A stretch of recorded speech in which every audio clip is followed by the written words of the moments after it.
آگے بڑھتے ہیں، آپ کو بتاتے ہیں کہ اسٹینڈرڈ ماڈل اسکول جھاٹلا جسوال میں جشن آزادی شاندار انداز میں منایا گیا۔ اس موقع پر اسکول کے ننھے منھے بچوں نے انتہائی خوبصورت پروگرام پیش کیے اور ملی نغمے اور ٹیبلوز بھی پیش کیے گئے۔ ڈسٹرکٹ بار ایسوسی ایشن چکوال کے میڈیا کوآرڈینیٹر ملک محمد آصف ایڈوکیٹ کے بچوں نے جس میں فاطمہ زہرا، محمد ابراہیم اور محمد عیسیٰ نے بھی پروگرام میں بھرپور حصہ لیا اور اسکول کے تمام بچوں نے جشن آزادی پر بھرپور طریقے سے منایا گیا۔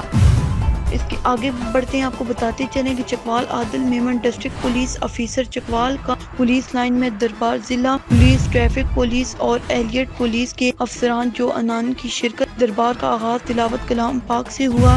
عادل میمن ڈی پی او چکوال نے تمام افسران اور ملازمین سے خطاب کیا۔ افسران اور ملازمین نے اپنے مسائل ڈی پی او صاحب سے ڈسکس کیے اور ان کے فوری حل کے لیے ڈی پی او صاحب نے احکامات صادر کیے۔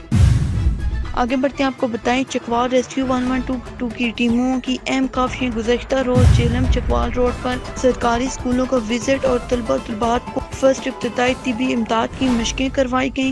Government high school Khanpur, government high school Nachindi, government high school Ghaziyal میں باقاعدہ اسپیشل ورک شاپس بھی کروائی گئیں۔ چکوال میں ریسکیو 112 کی اچھی کارکردگی پر پیش کر رہی ہے عوام حلقوں کا ریسکیو انچارج ڈاکٹر محمد عتیق، میڈیا کوآرڈینیٹر خرم منظور کو زبردست الفاظ میں خراج تحسین بھی پیش کیا گیا۔ ایف بی نیوز سے فی الوقت اتنا ہی۔ مزید معلومات کے لیے دیکھتے رہیے ایف بی نیوز۔